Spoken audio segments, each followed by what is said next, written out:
The year was 1872. The land was a hard brown cup baked dry by a relentless sun.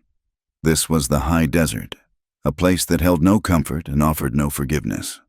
The wind was the only thing that moved with purpose, carrying alkali dust that coated the tongue and stung the eyes. Cold Hollow was not so much a town as a scar. It lay huddled in a scorched valley, trapped between the jagged purple teeth of the Sierra Madre and a sprawling forest of sun-killed pine. The main street was a river of dust, churned to powder by iron-rimmed wheels and the weary hooves of freight mules. Buildings were raw lumber, their false fronts peeling, their paint scoured away by the grit. There was a saloon, the Thirsty Dog, which leaked tinny piano music and rough laughter at all hours. There was a mercantile, a smithy, and the skeleton of a church, its steeple long since surrendered to the wind. Into this, Clara came. She arrived on a Monday, near 5 o'clock, when the heat was at its peak. She sat on the buckboard of a freight wagon, huddled beside the driver. She wore black wool, a dress wholly unsuited for the climate, its hem stiff with the pale dust of a dozen territories. Her hair, the color of dark honey, was pulled back, but strands had escaped, clinging to her damp face, obscuring her features. In her lap, she held a book. It was a Holy Bible, its leather cover worn smooth, its corners bowed. She did not look up when the wagon ground to a halt. The town stopped to watch. Silence fell over the street, broken only by the jingle of harness and the mule driver spitting tobacco juice into the dust. From the boardwalk of the mercantile, Mrs. Gable, the proprietor's wife, paused her sweeping. She saw the Bible, then the woman's hands clutching it. They were white-knuckled. Inside the Thirsty Dog, 2 prospectors and a ranch hand named Silas moved to the swinging doors, beers in hand. They looked her over. Clara slid down from the wagon, landing with a soft thud. She kept her head bowed, her gaze fixed on the ground. The driver tossed a small carpet bag into the dust at her feet. He took his pay from the freight master, and without a backward glance, turned his mules toward the livery. Clara was left standing alone in the center of the road. The whispers began. Mrs. Gable leaned toward a customer. "A widow, you reckon?" "Too pretty," the customer murmured back, adjusting her bonnet. "And too young. She ain't got the look of proper grief. She's got the look of trouble." In the saloon doorway, Silas nudged his companion. "Look at that. Fresh meat. And praying stock, too." He laughed, a harsh, barking sound. They were right on one count. She was beautiful, even through the grime and the exhaustion. It was a structured, quiet beauty, high cheekbones, a strong jaw, a mouth that looked like it was meant to smile but had forgotten how. But it was her silence that unnerved them. Cold Hollow was a place for loud grief or loud sin. A woman arriving alone was expected to be one of 2 things: a weeping victim seeking charity, or a painted girl seeking trade at the Thirsty Dog. This woman was neither. She was contained, still, a locked box. Her silence was not passive. It felt watchful. And in the West, a quiet woman was often more dangerous than a man with a gun. Clara picked up her bag. She walked not to the saloon, nor to the mercantile to ask for help. She walked toward the abandoned church at the end of the street. Behind the church, in a small lean-to that had once housed a sexton, was a room for rent. She paid the livery owner, who held the key, with $2 silver. He counted them twice, his eyes lingering on her face. "Ain't much," he'd grunted. "Roof leaks in the rain. Stove pulls bad." "It will do," Clara said. Her voice was low and dust-dry. Her first stop the next morning was the seamstress shop, a small room tucked between the smithy and the assayer's office. Mrs. Agnes Albright ran it. She was a woman built of vinegar and whalebone, with eyes that missed nothing. Clara stood in the doorway. "You have need of a stitcher." Agnes looked up from a bolt of gingham. She took in the black dress, the steady hands, the eyes that did not waver.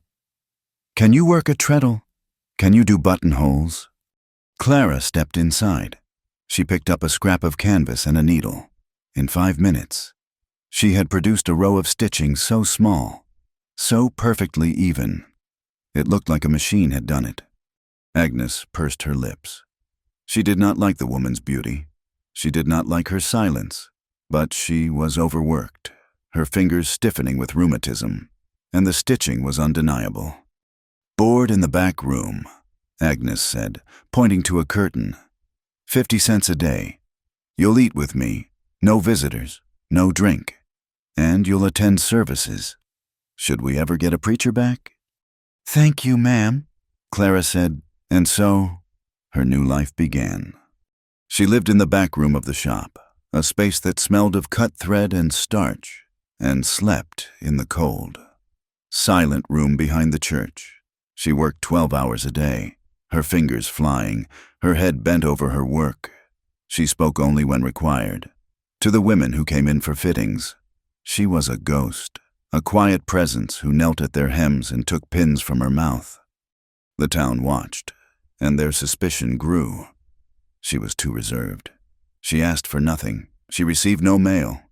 Luke saw her on her first day. He was a man who lived in the same shadows Clara now sought. He was a freighter, a man who hauled goods from the railhead 30 miles south. He was tall, broad in the shoulder, with a face that had been carved by the sun and wind. He seldom spoke, and when he did, his voice was low and rough, as if from disuse. He was hauling barley sacks into the mercantile when she walked past toward the seamstress shop. He noted the way she walked, not with a defeated slump, but with a rigid, controlled spine, as if bracing for a blow. He saw the townsfolk watch her, their eyes like vultures. He knew that look. He had felt it on his own back for 10 years. He saw her again 3 nights later. Clara had finished work. Mrs. Albright had locked the front door, leaving Clara to sweep the cuttings from the floor. It was past 9 o'clock. The moon was a thin sliver, offering little light. The only brightness came from the saloon, spilling yellow rectangles onto the dusty street. She stepped out of the shop, pulling her thin shawl tight, and began the short walk to her room behind the church. "Well, look here." Silas and his 2 friends stepped out from the alley between the smithy and the shop. They had been drinking since sundown. They smelled of whiskey and sweat. "It's the little church mouse," Silas slurred, blocking her path. "Out awful late for prayers, ain't you?" Clara tried to step around him. He moved with her, grabbing her arm. His grip was hard. "What's your hurry?" Another man laughed. "We just want to be friendly. You're too quiet, ma'am. It ain't natural." "Please," Clara said, her voice a strained whisper. She pulled back, but Silas held fast. "Let me go." "Oh, she speaks." Silas grinned, pulling her closer. "Just want to know your name, little dove. Just want to see you smile." He reached his other hand up to touch her face. Clara froze. The terror that rose in her was cold and absolute, a sickness she knew too well. She closed her eyes, her body going rigid. "Let her go, Silas!" The voice was not loud. It was low and flat. It cut through the drunken laughter like a cold knife. Silas stopped, his hand hovering near Clara's cheek. He turned. Luke stood 6 feet away. He had come from the livery, quiet as a shadow. He was not reaching for the Colt holstered on his hip. His hands were loose at his sides. He just stood there, a solid mass in the dark, and watched. "Now, Luke," Silas said, his voice losing its confidence. He let go of Clara's arm, but kept his body between her and the street. "This ain't none of your business. We're just being neighborly." "She don't look neighborly," Luke said. His eyes had not left Silas's face. "She looks scared. Step aside." Silas looked at his friends. They were already shuffling backward. Luke had a reputation. It was old, but it had weight. They said he had killed 3 men in a fair fight, and 1 in a fight that was not. He was a man who had been pushed too far once and had never quite come back. "Fine," Silas spat, raising his hands. "No harm done. Can't a man say hello?" He backed away, joining his friends, and they disappeared back into the noise of the saloon. Clara was breathing hard, her back pressed against the rough planks of the shop. She was shaking so hard she could barely stand. Luke did not move toward her. He waited. After a long moment, she pushed herself off the wall. She smoothed her skirt with trembling hands. She looked at him. In the faint light from the saloon, she could see his face. It was hard, unreadable. "Thank you, Mr. Luke," he said. "Thank you, Luke." He gave a short nod. "Ma'am." He gestured with his head toward the church. "Best get inside." He waited until she was 20 yards ahead. Then he began to walk, following at a distance. When she reached the door of her small room and fumbled for the key, he stopped.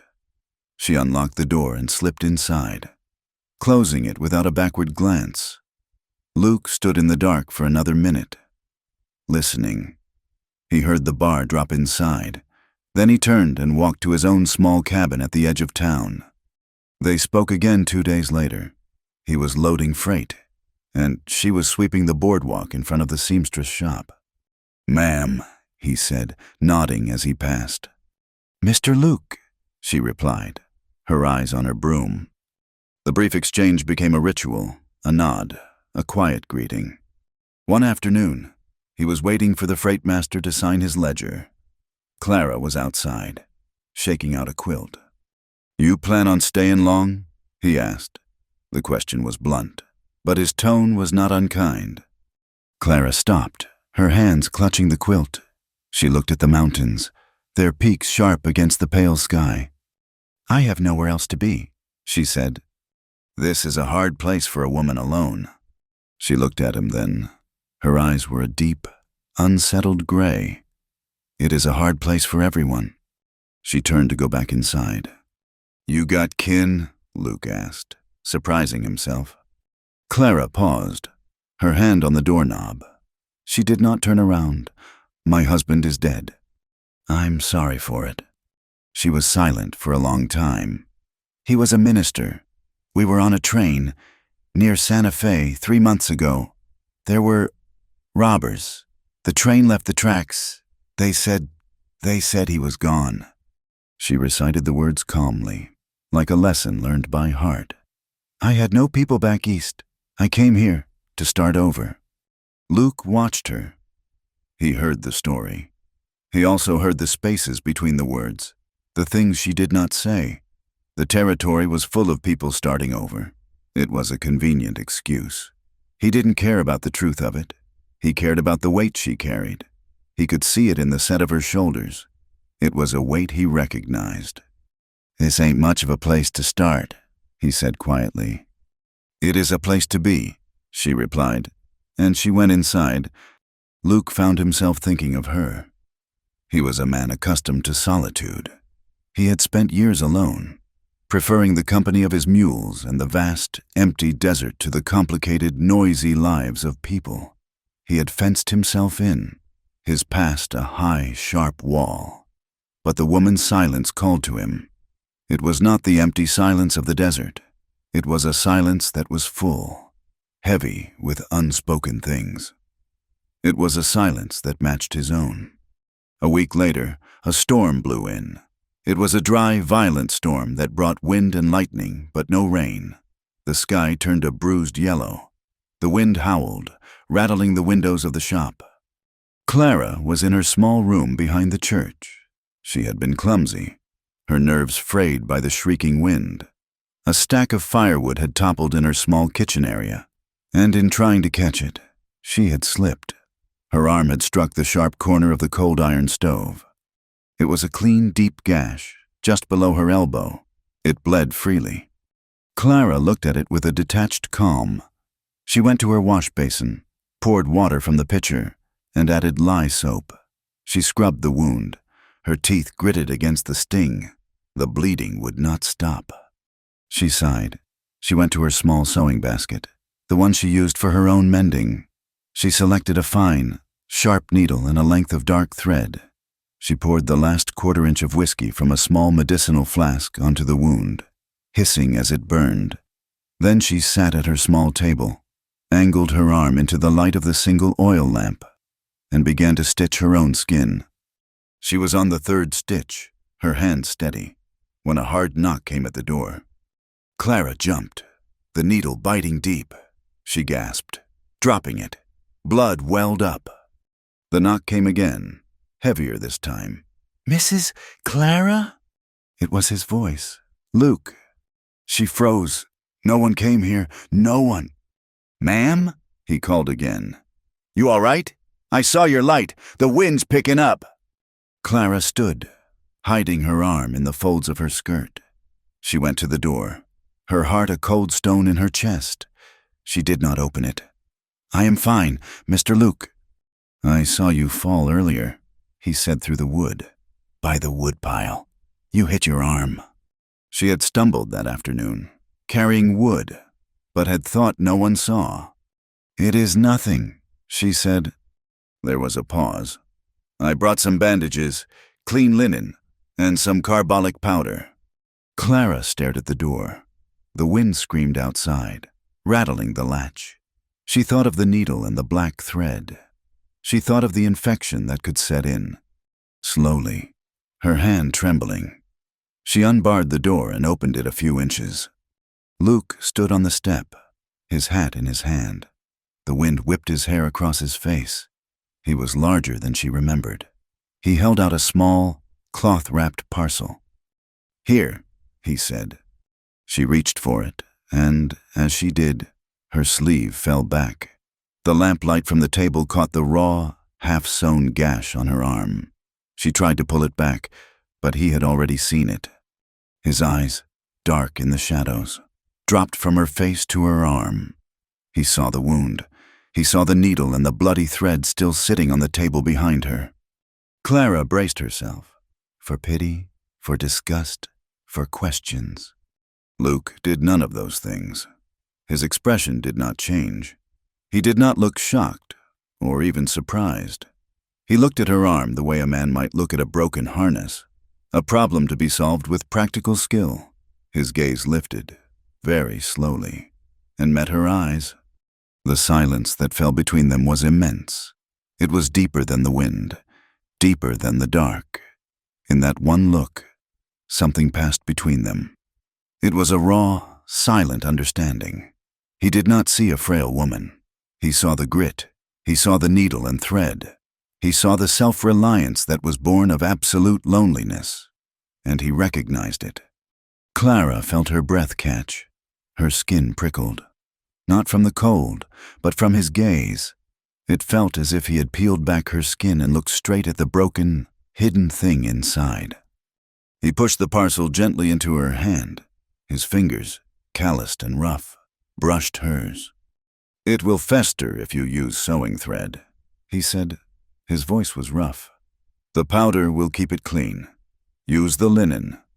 Clara could only nod, her throat too tight to speak. He held her gaze for 1 second longer. It was a heavy, searing moment, full of everything they could not say. He saw her damage, and she, in his eyes, saw a darkness that mirrored her own. Luke stepped back, putting his hat on. He pulled the brim low. "Ma'am," he said, the word a dismissal. He turned and walked away, disappearing instantly into the howling, dusty dark. Clara closed the door, barring it. She leaned against the wood, her entire body shaking. The parcel was still in her hand. Her heart was not pounding with fear, as it had with Silas. It was pounding with something else, something hot and sharp and terrifyingly alive. It was the first time she had felt anything other than cold dread or dull ache in 3 years. Not since Jacob, not since the lie of her old life had burned away, leaving only this empty, frozen shell. This man, this quiet, scarred freighter, had looked at her, and for one agonizing second, she had not been invisible. She sank onto her cot, The bandages clutched to her chest, and for the first time since she had walked out of the wreckage of that train, Clara wept. She wept not for her past, but for the terrifying, unwelcome pulse of a new, dangerous feeling. The cut on her arm healed slowly. The skin pulled tight, a thin, angry red line that served as a reminder of the night he had come. Clara had found it after he left, a small, dark square of cotton rag lying by her door. It was stiff with his blood. He must have used it on his own hand, cut on wire or wood, and dropped it when he handed her the clean linen. She had hidden it, a strange, secret token. A week passed. The silence between them returned, but it was altered. When she saw him on the street, his nod was the same, but his eyes held hers for a second longer. It was a gaze that acknowledged the shared silence of that night, the wind, the lamplight, the wound. He found her one hot afternoon. As she was sweeping the boardwalk, the dust rose in lazy plumes around her ankles. "Ma'am," Luke said. She stopped sweeping. "Mr. Luke." He turned his hat in his hands. It was the first time she had ever seen him look uncertain. "I have a small place, north of the valley, a few head of cattle, mostly freight mules. I have a man, Gus, helps me. His clothes are in need of mending. So are mine." Clara looked down at her broom. "Mrs. Albright takes in mending." "I know," Luke said, "but Gus is particular. He doesn't like coming to town. I was wondering if you might come out to the ranch, pick up the bundle." He rushed the words, as if they tasted strange. "I'd pay for your time. Of course. 2 bits for the trip." It was unusual. It was, in its own way, improper, but it was also an invitation. He was offering her a glimpse into his world, the one he kept hidden at the edge of town. "When?" she asked. "Now, if you're able. I have the wagon." She went inside. Mrs. Albright was napping in her chair, the heat of the afternoon having overcome her. Clara took her bonnet. She did not leave a note. She walked out of the shop and to his freight wagon. He helped her up, his hand closing strong and warm around her elbow. It was the first time he had touched her since the night he gave her the bandages. The contact was brief, impersonal, yet it sent a jolt through her arm. They drove out of Cold Hollow. The town fell away, and the vast, empty land opened up. The wagon wheels ground into the hard-baked earth. The only sounds were the jingle of the harness and the snap of the reins. The sun was a white fire in the sky. He lived 5 miles north, where the valley floor rose into the foothills. His ranch was not a ranch in the way she understood the word. It was a place of necessity. A small, solid cabin built of pine logs, chinked with mud. A lean-to barn. A pole corral holding 4 mules and a heavy-shouldered roan horse. The place was stark, clean, and profoundly lonely. An older man, wiry and bent, with a face like dried leather, came out of the barn. He was wiping his hands on a rag. "Gus," Luke said. "This is Mrs. Clara. She's come for the mending." The old man, Gus, looked at Clara. His eyes were bright blue and sharp. He did not look at her with the suspicion of the town. He looked at her with a deep, assessing curiosity, his gaze flickering from her to Luke and back again. "Ma'am," Gus grunted. He disappeared into the cabin and returned with a bundle of clothes. Heavy denim, canvas, and rough cotton shirts, all torn, stained, and smelling of horse and sweat. He handed them to her. "I'll fetch you some water," Luke said to Clara. He went to the well. She stood holding the bundle, feeling the weight of the men's lives in her hands. Gus continued to watch her. "He don't bring folks here," Gus said, his voice a dry rasp. Clara did not know how to reply. "It is quiet." "Quiet is all he's had," Gus said. He nodded once, as if settling a private bet, and went back to the barn. Luke returned with a tin dipper of cold water. She drank, the water tasting of iron and earth. He took the dipper from her and drank himself. She watched the muscles in his throat work. He was in his shirt sleeves, the cotton damp with sweat, clinging to his shoulders and back. And she saw it. She had been looking for it, she realized. Through the thin material of his shirt, high on his left shoulder, was the mark. It was not a small scar.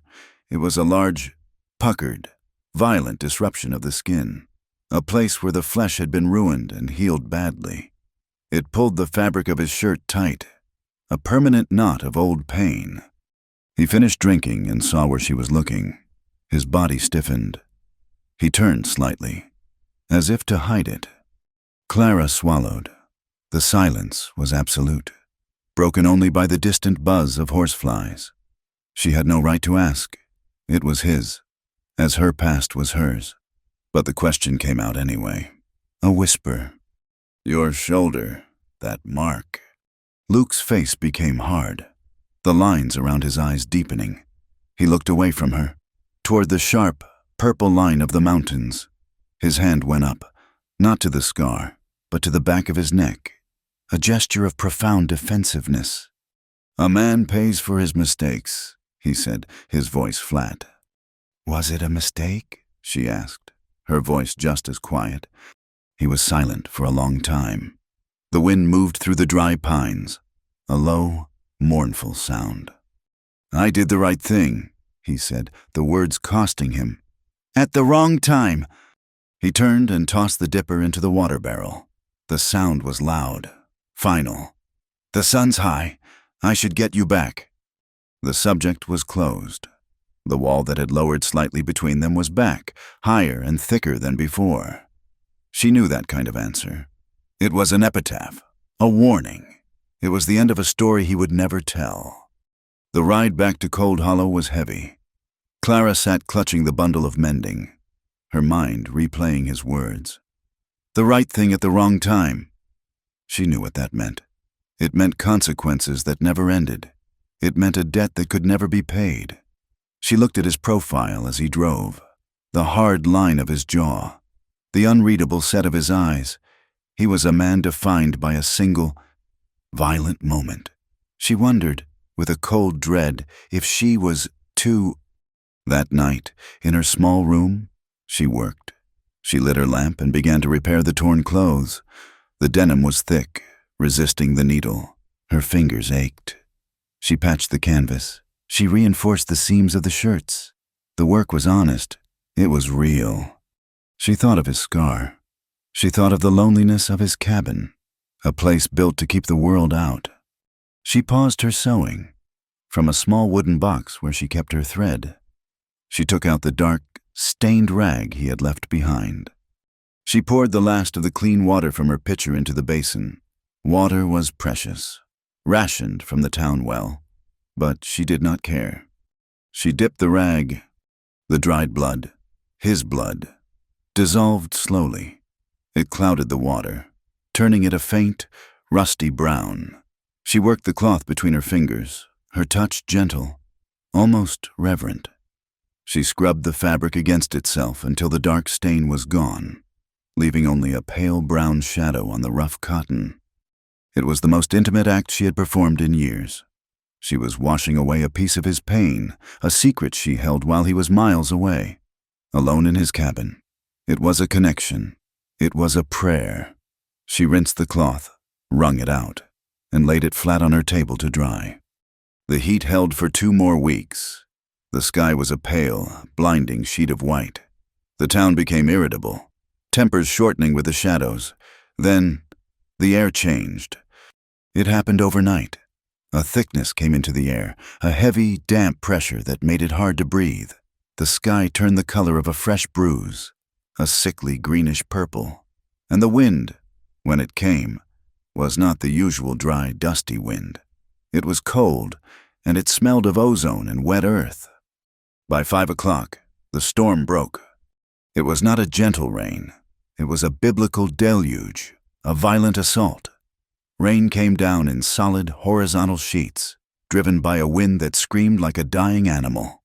Thunder cracked directly overhead, a sound so loud it shook the foundations of the buildings. Lightning turned the world white, then black, then white again. Cold Hollow dissolved. The street became a river of churning mud, 6 inches deep. Clara was in her room, the one behind the church. The liveryman had been right. The roof leaked. Water streamed in from half a dozen places, a steady, miserable drip. She had placed her cup, her basin, her cooking pot to catch the water. The room was cold, dark, and damp. The wind hammered the thin walls, threatening to tear the building apart. She was huddled on her cot, a shawl pulled around her. When the knock came, it was not a knock. It was a fist hammering on the wood, a desperate, frantic sound, barely audible over the roar of the storm. Clara's heart stopped. She thought of Silas. She thought of drunks. She did not move. "Clara!" The voice was ripped away by the wind. But she heard it. It was Luke. She flew to the door, fumbling with the bar. She tore it open. He stood there, a ghost drowned in the storm. He was soaked to the skin, water pouring from the brim of his hat, from his sleeves, from his coat. He was covered in mud. He was shaking, not with fear, but with a deep, ague-like cold. "My horse!" he shouted, his voice hoarse. "Went down in the arroyo. The water. It's a flash flood. He threw a shoe. He's lame. I got him to the livery, but I can't make it to my cabin. The pass is a river." "Get in," she said, pulling him by the arm. He stumbled inside, bringing the storm with him. He filled the tiny room. He dripped mud and water onto her clean floor. He took off his hat, his hair plastered to his skull. "I'm sorry," he said, his teeth chattering. "I had nowhere. I'll just stay by the door." "Don't be a fool," she said. Her voice was sharp. She was not the timid widow. She was a woman facing a crisis. "You'll die of cold." She grabbed her only blanket from the cot. It was thin wool. She pushed it at him. "Take off your coat." He fumbled with the buttons, his fingers numb. He shed the heavy, waterlogged coat. It hit the floor with a wet smack. His shirt beneath was just as wet. She took the blanket and threw it around his shoulders, rubbing his arms hard through the wool. "I have whiskey," she said. She went to her shelf and found the small bottle of medicinal spirits. It was the one she used for her sewing, for cleaning wounds. There were perhaps 2 swallows left. She poured it into her tin cup and gave it to him. He looked at the small portion, then at her. He drank half, a raw, shuddering swallow. He pushed the cup back toward her. "You." She drank the rest. The liquor burned a line straight to her stomach. A small, welcome fire. They stood facing each other. The room was lit by one oil lamp, its flame guttering in the drafts. The rain hammered the roof. The thunder was a constant roll. They were trapped, 2 people in a tiny wooden box, suspended in the chaos. He was still shaking. She could see the goose flesh on his arms. "Your shirt," she said, "it's soaked." He looked down at himself, as if just realizing. Clara turned away from him. A courtesy, a way to give him privacy in the small space. She heard him unbuttoning the wet cloth. She heard the sound of it being peeled from his skin. And she felt a change in the air. The silence in the room became taut, charged. She turned back. He had taken the shirt off. He was bare-chested, the blanket clutched around his shoulders, but it gaped open. The lamplight was unforgiving. She saw him, really saw him. His body was hard, roped with the muscle of a man who worked, but it was a map of his life. She saw the great puckered scar on his shoulder, pale and angry.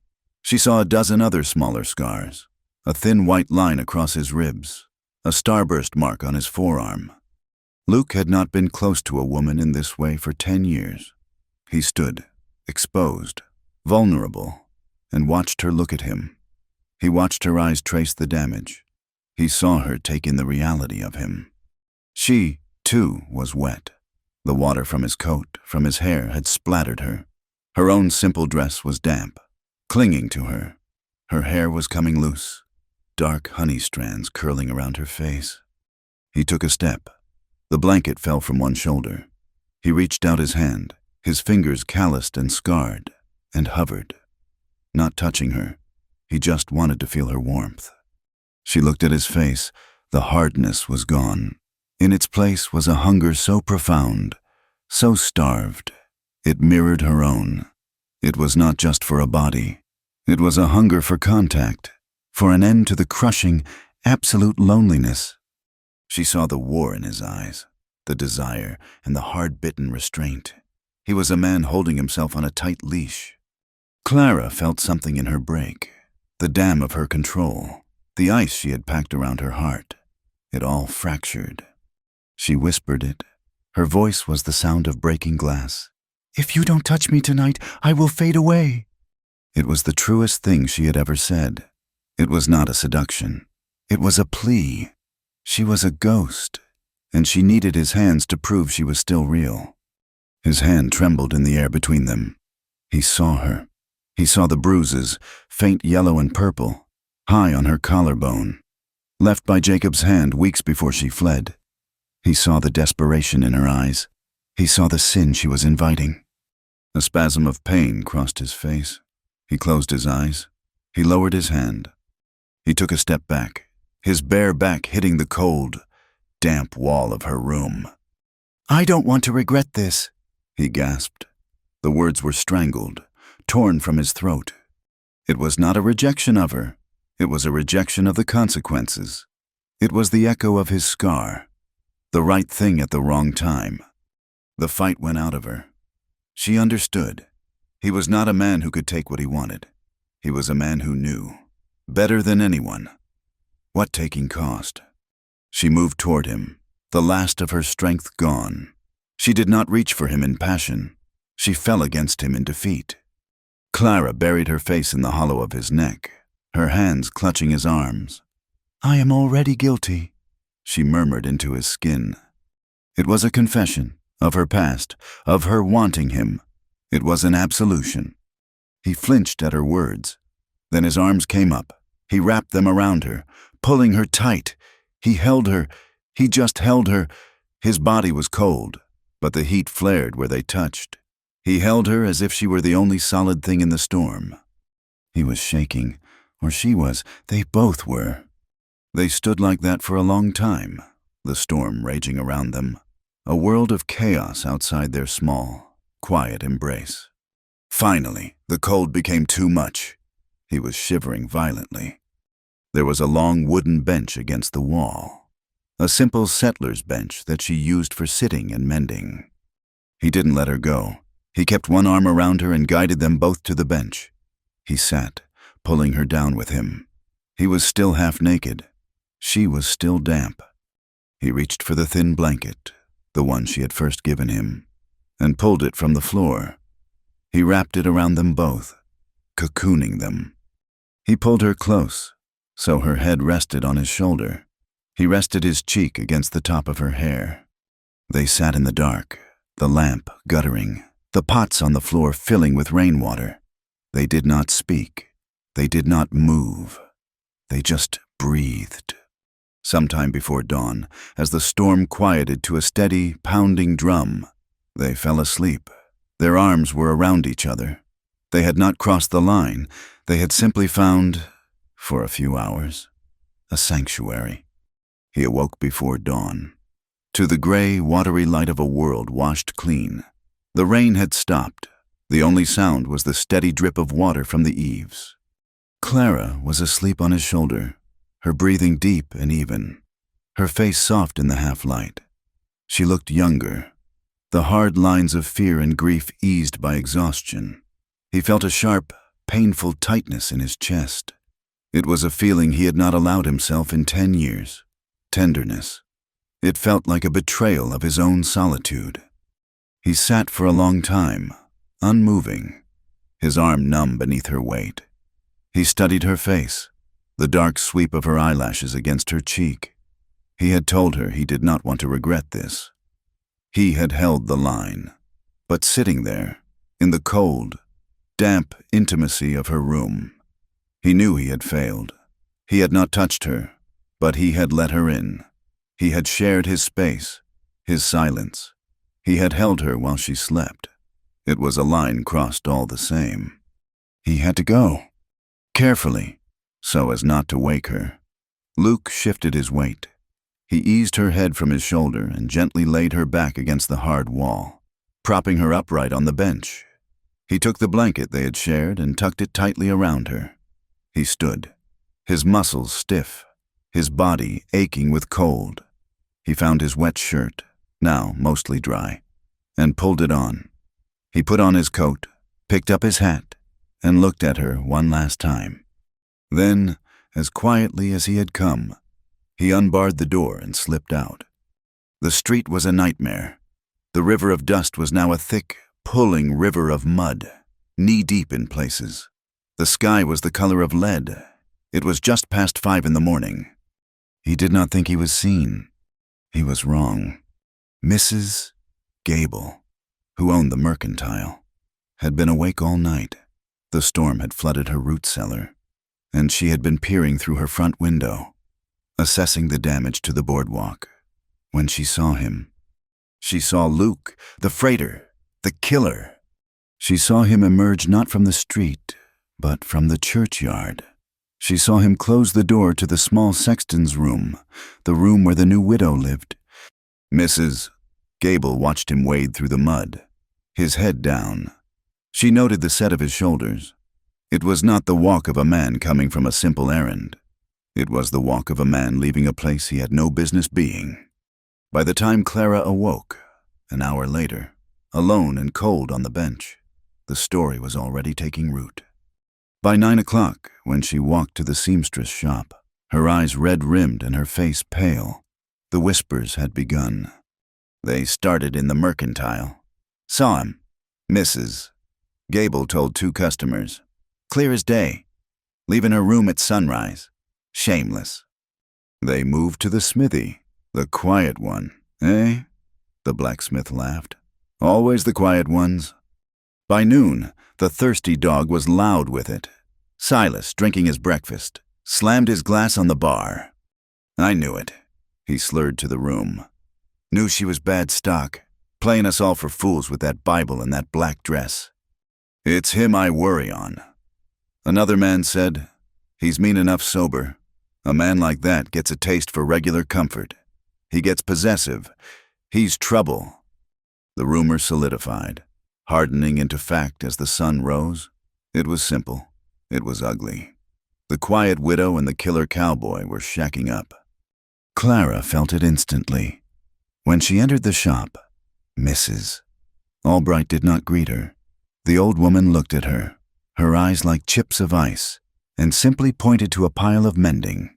When Clara went to the mercantile for thread, Mrs. Gable served her, but did not speak. She slapped the change onto the counter, her mouth a thin, disapproving line. The women of the town, who had once looked at her with suspicion, now looked at her with open righteous contempt. She was no longer a mystery. She was a sinner. Clara's face burned, but she kept her head high. She said nothing.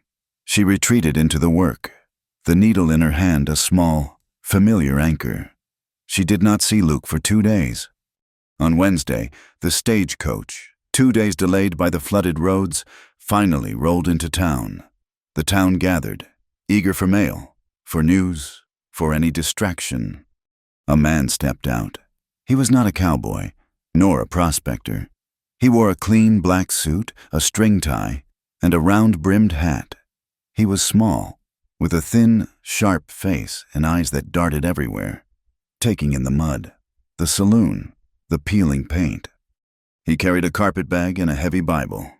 I am the Reverend Josiah Fields, he announced to the freight master, his voice high and reedy, but carrying. Sent by the Missionary Society of Illinois, I am here to reclaim this outpost for the Lord.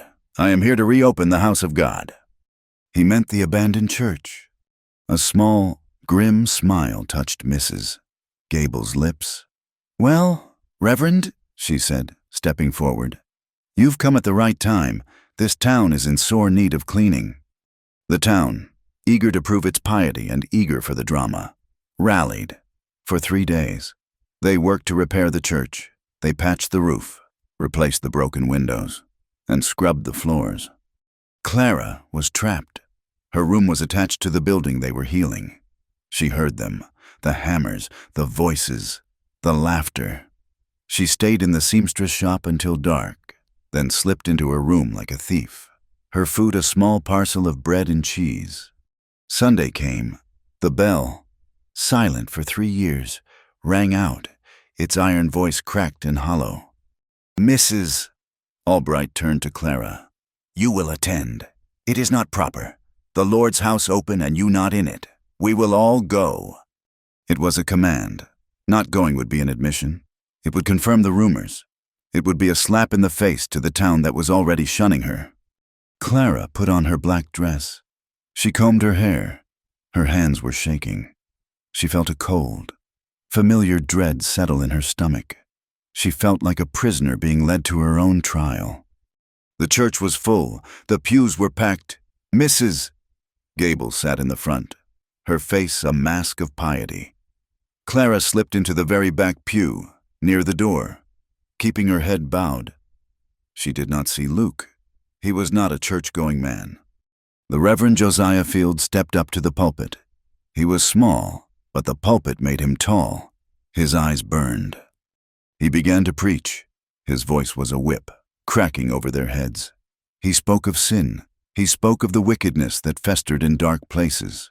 He spoke of the whited sepulchre, the thing that looked clean on the outside but was full of dead men's bones. Clara stared at her hands, clenched in her lap. She felt every eye on her back. "Sin," the Reverend cried, "is a cancer. It is a lie. It masquerades as grief. It dresses in widow's weeds. It hides in the very shadow of God's own house." He was feeding on the town's gossip. He was aiming his sermon straight at her. Clara sank lower, her face burning. She willed herself to be invisible. "But the Lord sees," he thundered. "He sees the truth. He knows the thief. He knows the harlot. He knows the liar." His eyes scanned the congregation, passing over the faces, and then they stopped. They fixed on Clara. He faltered. His mouth hung open. He stared. The town, feeling the sermon's momentum break, turned. They all turned, looking back, to see what had stopped him. The Reverend raised a trembling finger. "You," he whispered. Clara looked up, her blood turning to ice. It cannot be," the Reverend stammered. He stepped down from the pulpit, walking slowly up the aisle toward her. "What is your name, woman?" he demanded. Clara could not speak. "Your name!" "Clara," she whispered, her voice barely audible. "Clara," he repeated. He stopped, 5 feet from her. He squinted. "My God, it is her." He turned to the silent, watching town. This is Clara Whitley, the wife of the blessed martyr, Jacob Whitley." The town gasped. "Mrs." Albright looked stunned. A martyr's wife? But the Reverend's face was not full of joy. It was twisted with confusion and a dark, dawning suspicion. We all heard the news," he said, his voice dropping. "We mourned him. A man of God, struck down in a train robbery. 3 years ago. A saint." He looked back at Clara, his eyes narrowing. "But there were other stories, whispers, from the railway company, from the bank." He leaned in, his voice a low, vicious hiss. "They said the righteous Reverend Jacob Whitley did not die. They said he vanished, with $20,000 in church funds, stolen. And they said he was not alone. They said his wife was with him." The silence in the church was absolute. It was heavy and cold. This was not rumor. This was accusation. This was not sin. This was a crime. Clara rose from the pew. Her body moved before her mind did. She could not breathe. The faces of the townspeople were a blur of white, shocked, hungry. She did not run, she walked. Her back was straight. She walked past the Reverend, who looked at her with horrified fascination. She walked down the aisle, past the rows of stunned faces. She pushed open the church doors and stepped out into the bright, unforgiving sunlight. She heard the door open behind her. "Stop, woman!" the Reverend cried. "In the name of God, stop!" Then she ran. She ran, her lungs burning. She ran past the mercantile, past the saloon, past the livery. She did not go to her room. She ran out of town, past the last cabins, and toward the only cover she knew, the high-walled arroyo and the muddy creek that ran through it. Luke was in town.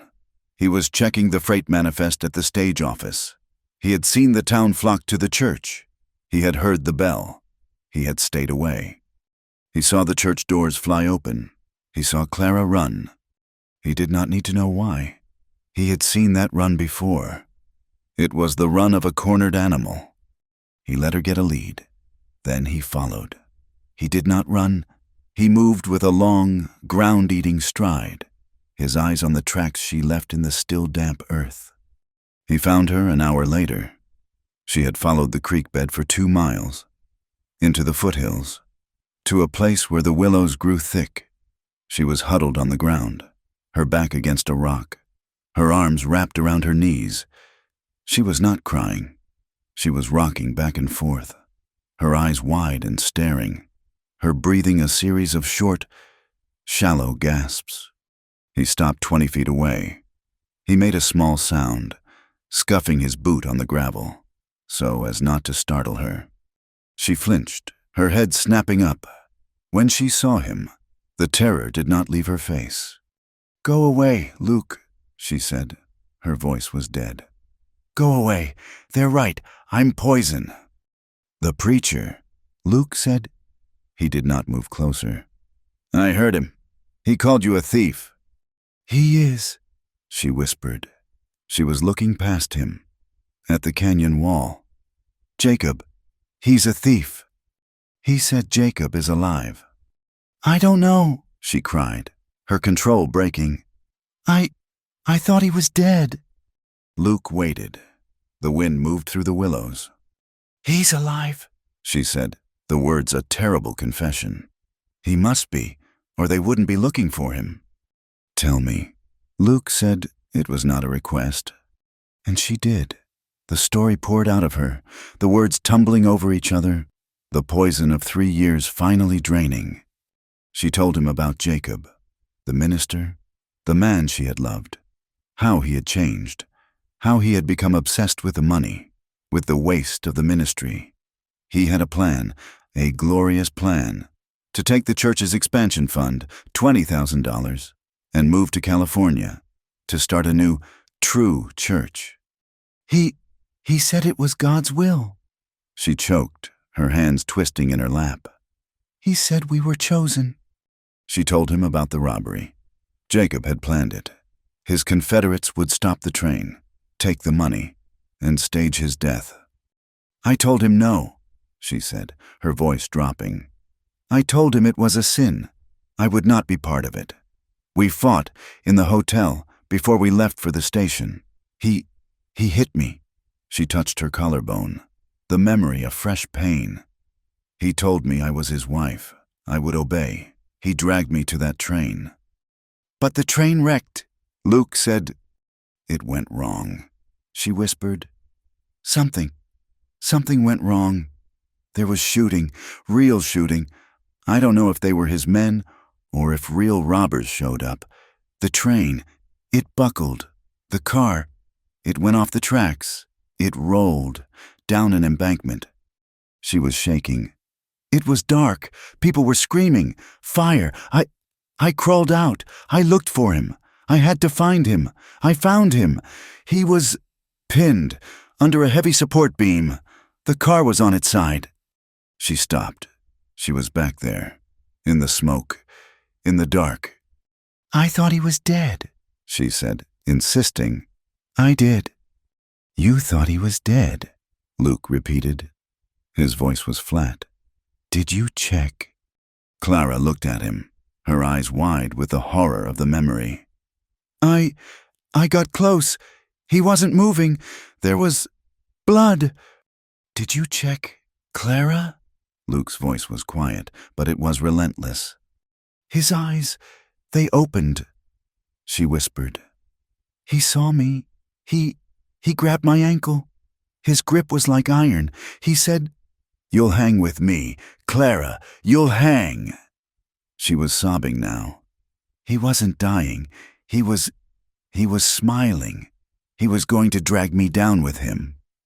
"What did you do?" Luke asked. There was a lamp, broken, on the floor, kerosene. It was everywhere. And the fire. It was spreading. I could feel the heat. Luke watched her. He did not move. I kicked, she choked out. I kicked his hand. I pulled my leg free, and I left him. The terrible, final truth. I left him there, to burn. Luke's face was stone. So you killed him. Clara stared at him, her face dissolving. The lie she had told herself for 3 years, that she thought he was dead, was gone. She had not thought.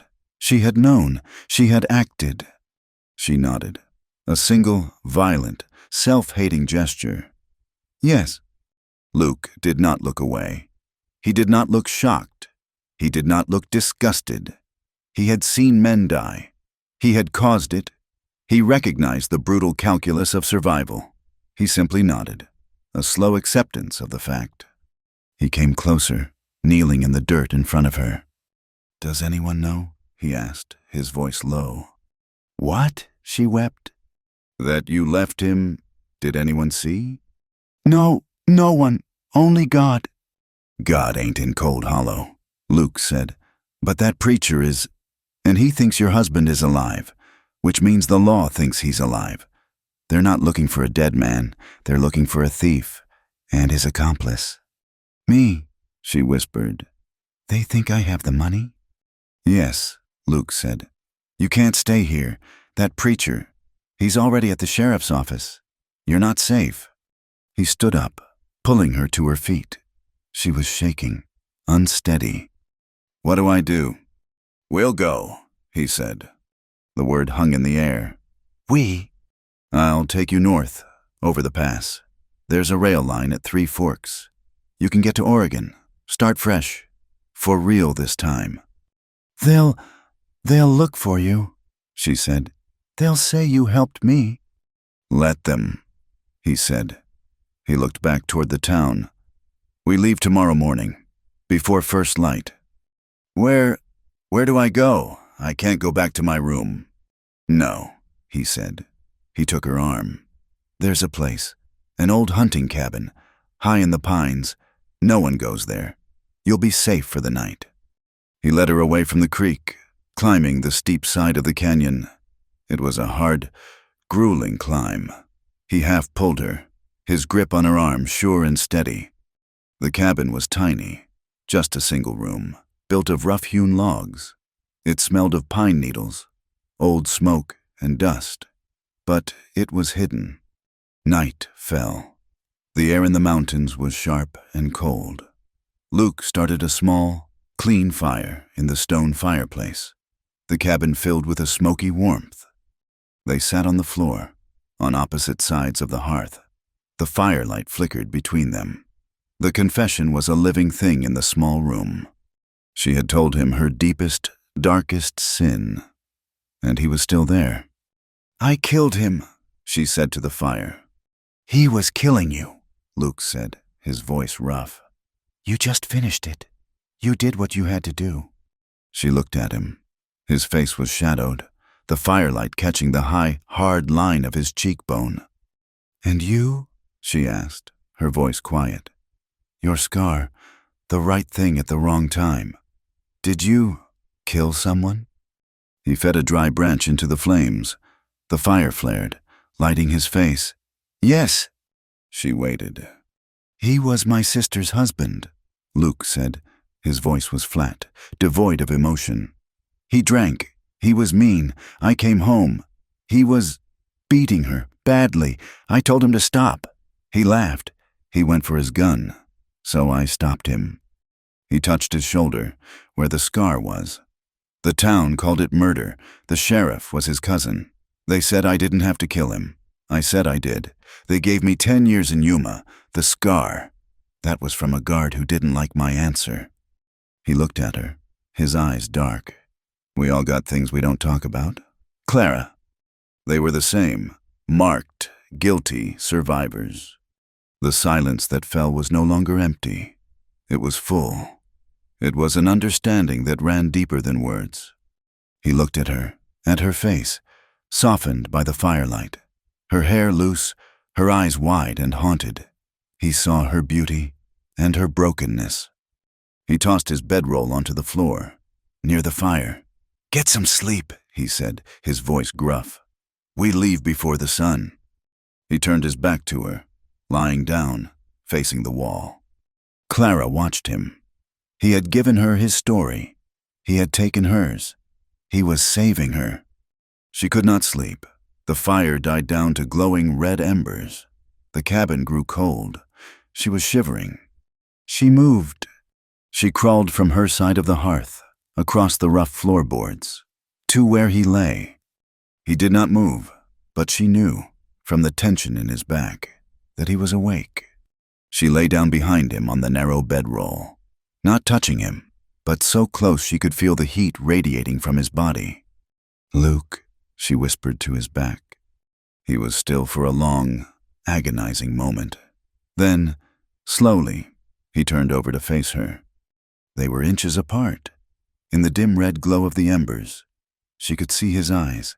They were black and full of a terrible, chained hunger. "Clara," he breathed. It was a warning, a plea. She was done being afraid. She was done being the widow. She was done running from what she was. She reached up, her hand trembling, and touched his face. She felt the rough stubble of his beard, the hard line of his jaw. He closed his eyes, his breath catching in his chest. "Take it off," she whispered. He opened his eyes. "What?" The armor," she said, her voice shaking. "The holding back. Just don't say anything." She saw the fight in him, the decade of restraint, the scar, the prison. And then she saw him surrender. He moved, his arm coming around her, pulling her against him. He kissed her. It was not a gentle kiss. It was the kiss of a starving man. It was rough and deep and desperate. It tasted of smoke and loneliness, and a pain so profound it stole her breath. It was the collision of two people who had nothing left to lose. His hands were in her hair, gripping her head, holding her as if she were the only real thing. Her hands clutched at his shoulders, at the hard muscle, at the scars. This was not the cold, shared comfort of the storm. This was fire. This was the dark, raw center of their shared guilt. He was rough, but his roughness was honest. He was clumsy with a desire that had been buried for 10 years, and his tenderness was a painful, broken thing. He pulled back, his forehead pressing against hers. He was shaking. "Clara!" he gasped, his voice ragged. He was in pain. She saw it, the fear, the regret that was already forming. He was a man who knew what this cost. She silenced him. She kissed him again, this time with a slow, deep certainty. She was not taking, she was giving. She was answering his guilt with her own. There was no more talk. There was only the sound of breathing, the rustle of clothes on the rough floor, the desperate, urgent claiming of two bodies. It was not gentle. It was a drowning. It was a necessary, violent, and profound act of two souls sealing a pact in the dark. After, they lay tangled in his bedroll. The fire was dead. The cabin was cold. Clara lay with her head on his scarred shoulder, her body pressed against his. She felt quiet. The shaking had stopped. Luke stared into the blackness above them, his arm a heavy, possessive weight across her body. He had done it. He had let the world in. Outside, the wind began to rise, moving through the high pines. It was the only sound, a long, mournful sigh that echoed the silence in the room. The first light was the color of a fresh wound, a pale gray slit under the cabin door. It was cold. The fire had been dead for hours. Clara awoke to the silence. It was a different silence than the night before. The night had been full, a shared, desperate pulling. The morning was hollow, empty, and cold. She was still in his bedroll, tangled with him. His arm was still across her, heavy as a bar of iron. His breathing was deep, but it was not the breathing of a man at rest. He was awake. She could feel the tension in his body, the way every muscle was held rigid. They lay like that for a full minute, two statues in the dark, pretending the other was still asleep, pretending that the night had not happened. "It's light," Luke said. His voice was not the voice from the darkness. It was the flat, practical voice of the freighter. He moved, pulling his arm away, and the cold air rushed into the space where he had been. He stood, his back to her, and began to dress, pulling on his shirt, his trousers. The intimacy was gone, replaced by a harsh, shared reality. "We have to go," Clara said, her voice small. She sat up, pulling the rough bedroll around her. The cold of the floorboards seeped into her. "I'll saddle the horse," he said, his hand on the door. "He's in the pine thicket. Stay here. Do not show your face." He left, the door shut with a quiet click. Clara was alone. She dressed quickly, her fingers fumbling with the buttons of her dress. Her body ached, a deep, unfamiliar soreness. But it was a reminder that she was alive. She was real. Last night had been real. She looked around the small, bare cabin. It was a hunter's shack, but last night it had been a world. He returned 20 minutes later, leading his roan horse. He did not look at her. He looked at the tree line. "Town is 2 miles down," he said. "We ride, we stay in the trees as long as we can. Then we move fast. Get to the wagon. We'll be at the railhead by sundown." "Luke," she said. He stopped, but he did not turn. "My things," she said. "At the room. And Mrs. Albright. She owes me $4.50. I need it. I cannot go to Oregon with nothing." He turned slowly. His face was a hard mask. He had known this was coming. "Clara, the preacher!" "I know," she said, her voice firm. "I know. But I will not run as a beggar. It's my money. I earned it. I have to get it." He stared at her. He saw the new hard line of her jaw. She was not the terrified woman from the creek. She was the woman who had survived. He also knew she was right. $4 was the difference between eating and starving on the run. His mistake was agreeing. His mistake was letting his own new, fragile connection to her overrule a decade of caution. "All right," he said, his voice clipped. "We go. But we don't go to your room. The church is the first place they'll watch. We go to the shop. You get your money. Then we are gone. We don't stop for anything else. Understood?" "Understood," she said. He lifted her onto the horse, then swung up behind her. She was pressed back against his chest. She could feel the solid, steady beat of his heart. He was warm. He kicked the horse into a walk, moving through the pines, parallel to the town. Cold Hollow was a wrecked, muddy trap. The sun was weak, the air cold. The town was moving, but it was a sick, slow movement. Men were shoveling mud. The street was barely passable. They skirted the edge of town, using the flood-damaged livery as cover. Luke tethered the horse in the alley behind the smithy.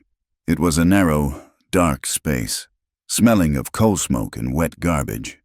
"Stay here," he whispered, his hand on her arm. His grip was tight. "I'll go to the shop. I'll get the old woman." "No," Clara said. "She won't give it to you. She hates me. She has to see me." He looked at her, his eyes full of a new, terrible anxiety. He was a man who worked alone. He was not used to this partnership. this fear for someone else. "1 minute," he said. "We are seen. You run. You run back to this horse. You hear me?" She nodded. They moved from the alley, stepping onto the boardwalk. It was slick with mud. The town was 50 yards away. They were exposed. The seamstress shop was dark. The door was locked. "She's not there," Luke said, relief in his voice. "We go." "She's at the mercantile," Clara whispered, pointing. "She gets her coffee this time. 7 o'clock. "Clara, no." "Wait," she insisted. She pressed herself into the doorway of the shop. Luke stood beside her, his body a shield, his eyes scanning the street. He was a coiled spring. And then he saw them. They were standing in front of the sheriff's office. Sheriff Brody, small and weasel-faced. The Reverend Fields, his black suit already stained with mud, his hands gesturing wildly. And a third man. He was not from Cold Hollow. He wore a dark suit, fine wool, but it was rumpled, as if he'd been riding hard. He wore a derby hat. He was smoking a thin cigar. He was listening to the preacher, his head tilted, a small, unpleasant smile on his lips. He had a silver tooth that glinted, even in the dull morning light. Luke's blood went cold. He remembered Clara's words from the cabin, her voice choked with terror. He had partners. They were supposed to stage his death. One of them, I saw him at the station. A man in a town suit. He had a silver tooth. He smiled at me, like he knew. Luke's hand shot out, grabbing Clara's arm, pulling her back. "What?" she said, startled. "He's here," Luke said, his voice a low, hard rasp. "Who?" "The man. From the train station. The one with the silver tooth." Clara's head snapped around. She peered past Luke's shoulder. She saw the group. She saw the derby hat. She saw the glint of silver as the man laughed. It was him. It was not a memory. It was not a ghost. It was real. He was here. Her breath left her. The world tilted. She did not think. She did not plan. She reacted. She tore her arm from Luke's grip and she ran. She did not run toward the horse. She ran in the opposite direction, down the narrow boardwalk, toward the dark alley between the mercantile and the assayer's office. "Clara, no!" Luke hissed, pushing off the wall.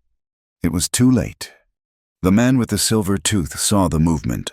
His head turned, fast as a snake's. He saw the dark dress, the fleeing woman. "There!" he shouted, his voice sharp. He pointed. "That's her!" The Reverend and the sheriff spun around. "Stop her! Brody!" The man in the derby hat commanded. He did not wait. He broke into a run, sprinting across the muddy street, his suit coat flapping. He was fast, an animal, his purpose clear. Luke was already moving. He was faster than the bounty hunter. He ran low, his boots pounding the boardwalk. He had to get to her first. Clara plunged into the alley. It was a dead end. A high plank fence blocked the back. She was trapped. She turned, her back hitting the fence, her hands coming up to her face. The bounty hunter skidded to a stop at the mouth of the alley, blocking the only light. He was breathing hard, but his smile was in place. He took the cigar from his mouth. "Clara," he said. His voice was soft, almost friendly. "Clara Whitley. My, you are a hard woman to find. Jacob was very disappointed you ran." "I don't know you," Clara panted, pressing herself into the rough wood. "Oh, I think you do," he said. He stepped into the alley. "Finn, Elias Finn, a business associate of your husband's, a retrieval specialist, you might say." He took another step. He was 10 feet from her. "We have a problem. Clara, a large sum of money has gone missing. $20,000. And our partner, Jacob, he's gone missing too. And then you, the grieving widow, you vanish. It's all very complicated." "I don't have it," she cried. "I don't have any money. I never did." I believe you, Finn said, and his smile widened. The money's gone. We know that. Jacob played us all. A very clever man. Your husband. He stopped, 5 feet from her. But here's my new problem. My employers, the bank, the rail company, they don't care about Jacob anymore. They just want a body. They want someone to blame for the theft. And you, Mrs. Whitley, you are the last living connection. He pulled his coat back, revealing a holstered pistol. So, we can do this one of 2 ways. You can tell me where Jacob ran. You tell me that. I might be able to help you, or I can bring you in, and you'll hang for it. All of it. I don't know, she said, shaking her head. I thought he was dead. I swear to you. A lot of people thought that. Finn said he was done playing. His face hardened. He reached out, fast as a striking rattler, and grabbed the front of her dress, twisting the fabric in his fist. He slammed her back against the fence. Where is he? He hissed, his face inches from hers. Where did he go? Let her go. Luke's voice. It was not the voice from the cabin. It was not the voice from the storm. It was the voice from Yuma. It was dead, and cold, and final. Finn dropped Clara. He spun, his hand flashing to his hip, pulling his pistol. He was fast. Luke was faster. He was not a gunman, drawing from a holster. He was a brawler, a survivor. He had closed the distance. He didn't go for the gun. He hit Finn, a solid, driving punch to the man's throat. Finn gagged, a high, strangled sound, his finger clenching on the trigger. The gun went off. The shot was deafening in the narrow alley. The bullet ripped a chunk of wood from the fence, inches from Clara's head. Finn tried to bring the gun around, to aim, but Luke was inside his guard. Luke grabbed the man's wrist, slamming his gun hand against the wall of the alley. Bones crunched. The pistol clattered to the muddy ground. Finn screamed, a sound of rage and pain. He was a town fighter, but Luke was a prison fighter. Luke did not stop. He drove his knee into Finn's stomach. As Finn doubled over, Luke hit him again, a hard, chopping blow to the side of his neck. It was brutal. It was efficient. It was over in 5 seconds. Finn crumpled, his body folding, and he lay still in the mud, unconscious. Luke stood over him, breathing hard. His entire body was shaking with adrenaline. He had not done that in 10 years. Luke! Clara's voice was a scream. He spun. Sheriff Brody was at the mouth of the alley, his shotgun raised. He was panicked, his face white. Don't you move! Luke, don't you move! You're under arrest! For murder! He was aiming at Luke's chest. Luke's hands were empty. He was trapped. Clara moved. She screamed, "No!"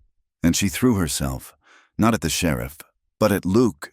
She lunged for him, grabbing his arm, trying to pull him down, to pull him out of the line of fire. "Clara, get down!" Luke roared. He was too late. Brody, seeing her sudden movement, seeing Luke turning, flinched. He pulled both triggers. The alley exploded with sound and fire. The buckshot tore the world apart. Luke felt a searing, unbelievable pain rip through his left side. It felt like a hot iron bar had been shoved into his ribs. He felt Clara's body slam into him, not with her own strength, but with the force of the blast. They went down together, a tangle of limbs, falling hard into the mud and the filth of the alley. Luke landed on top of Finn's unconscious body. He rolled, gasping, the pain in his side blinding him. "Clara," he choked. She was lying beside him. Her eyes were wide, looking at him. Her face was pale. "Luke," she whispered.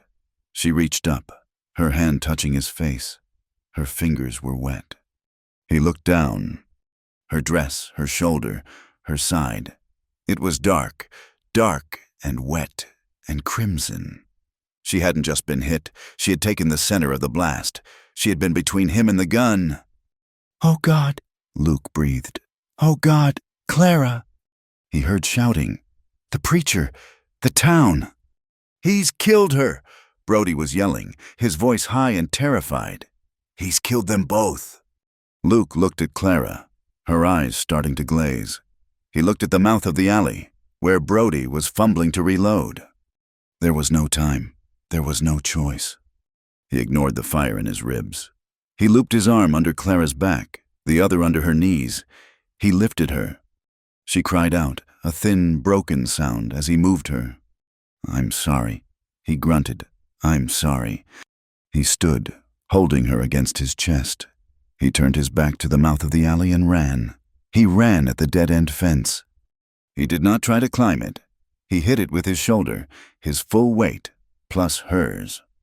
He was a freight hauler. He was strong. The fence was old, the wood rotted by rain and sun. It splintered. It cracked.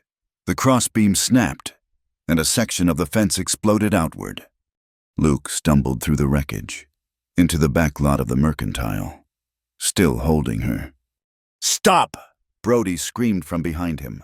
"Stop, or I'll shoot again!" Luke didn't stop. He ran, staggering, across the open lot, toward the smithy. His side was on fire. Blood was running down his leg, filling his boot, but he did not feel it. All he felt was the light, frail weight of the woman in his arms. He reached the horse. He somehow got his foot in the stirrup.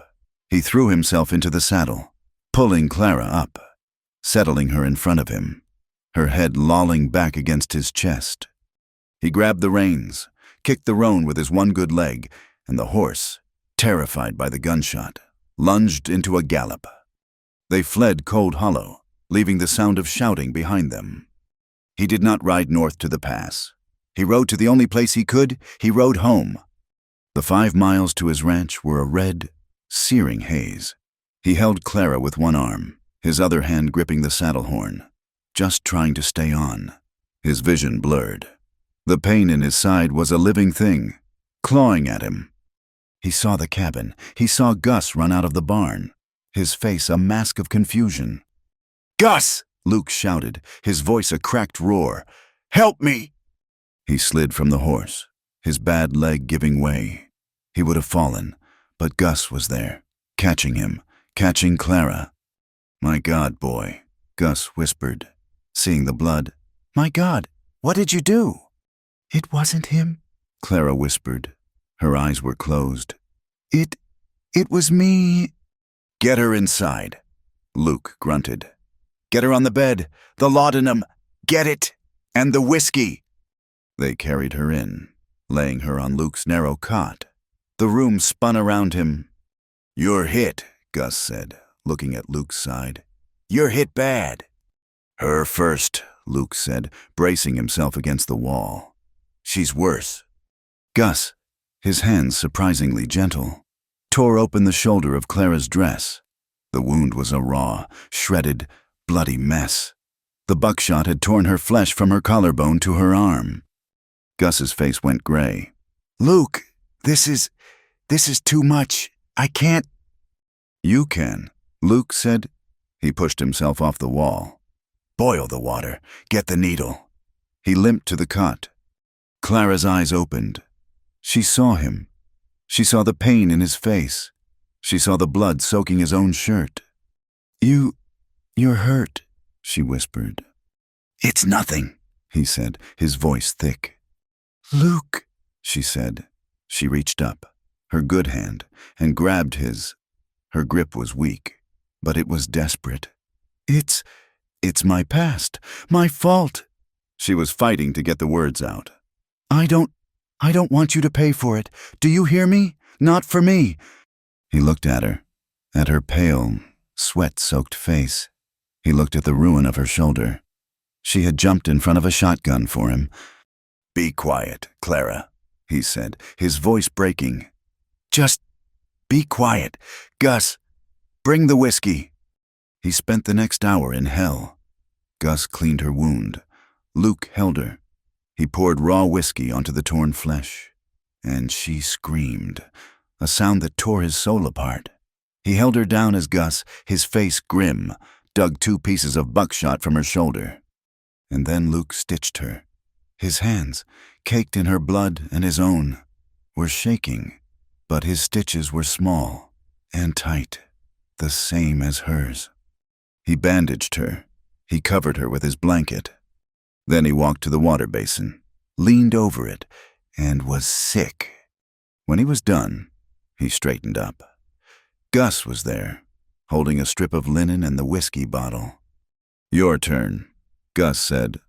Luke's wound was cleaner. The shot had gone through, a clean, searing hole in the muscle of his side. It was bleeding, but it had missed his vitals. Gus cleaned it, packed it, and wrapped his ribs so tight he could barely breathe. Night fell. Clara was burning. The fever came on fast, a raging heat that made her body tremble. She was delirious. She cried out, names he didn't know. Jacob. She cried for her mother. Luke sat in the chair beside her cot. He did not move. Gus brought him coffee, broth. He didn't touch it. He just sat, watching her. This was his fault. He had known the risk. He had let her stop. He had brought this on her. His rage at Finn, at Brody, was nothing compared to the cold, hard hatred he felt for himself. He had opened his world, and this was the cost. He sat for hours. He listened to her breathing. He listened to the fever. Sometime, deep in the night, near 3 or 4 in the morning, she went quiet. The trembling stopped. He put his hand to her forehead. The fire was gone. Her skin was cool, damp. The fever had broken. He slumped in his chair, the tension draining out of him, leaving him hollow. An hour later, as the first gray light touched the window, her eyes opened. They were clear. They were sane. She looked at him. "Luke," she whispered. "I'm here," he said, his voice a raw whisper. She lay there, looking at him. She saw the exhaustion. She saw the dried blood on his hands, which he hadn't washed. She saw the pain in his eyes. Slowly, wincing, she pushed herself up on her good arm. She was wearing one of his shirts. Gus must have put it on her. She swung her legs over the side of the cot. "Clara, don't," he said, starting to get up. "I need to stand," she said. She stood, swaying. She braced herself on the wall. She walked, one painful step at a time, to the small, single window. She looked out. The land was dark, the mountains a black slash against the graying sky. His land, his lonely, empty world. She had brought this, the gunshots, the bounty hunter, the law. They would be coming. They would come for her, and they would take him, too. She leaned her forehead against the cold glass. "If I go," she said, her voice so quiet he almost didn't hear it. "When I go, will you hate me?" The question hit him harder than the buckshot. He looked at her small, frail shape against the window, silhouetted in his shirt. She was asking his permission to leave, to save him. He wanted to scream. He wanted to tell her to stay. He wanted to tell her he would fight the whole territory for her. But he saw the truth. He saw Finn's face. He saw the shotgun. He saw her wound. If she stayed, she would die, in his arms or at the end of a rope. If he said, "Don't go," he was condemning her. If he said, "Go," he was tearing his own heart out. He could not answer. Luke stood up. He turned his back to her. He walked to the cold fireplace, bracing his arm against the stone mantel. He stared into the dead ashes. He squeezed his hand into a fist, his knuckles white. He said nothing. His silence was an answer. It was the hardest one he could have given, and the only one she could accept. He would not ask her to stay. He would not ask her to go. He would not give her the comfort of his hatred, nor the burden of his love. He was leaving the choice, and its terrible, bloody consequence, entirely in her hands. He was saving himself, in the only way he knew how, by building the wall back, stone by heavy stone. Clara watched his back. She saw the tension in his shoulders, the white knuckles of his hand gripping the mantle. He was in his own prison. She had done this. Her past had finally, truly, caught him. She made her choice. She waited. She lay on the cot, her shoulder a dull, throbbing fire. And she waited. She listened to the night. She heard Gus come in, murmur something to Luke. She heard Luke's one-word reply. Later, Gus left. Luke remained at the fireplace, a statue of regret. For another hour. Finally, the exhaustion from his wound, from the fight, from her, pulled him down.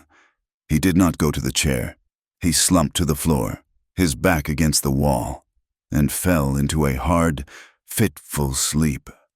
Clara moved. Every muscle protested. The stitches in her shoulder pulled. A dozen sharp, hot needles. She bit her lip until she tasted blood.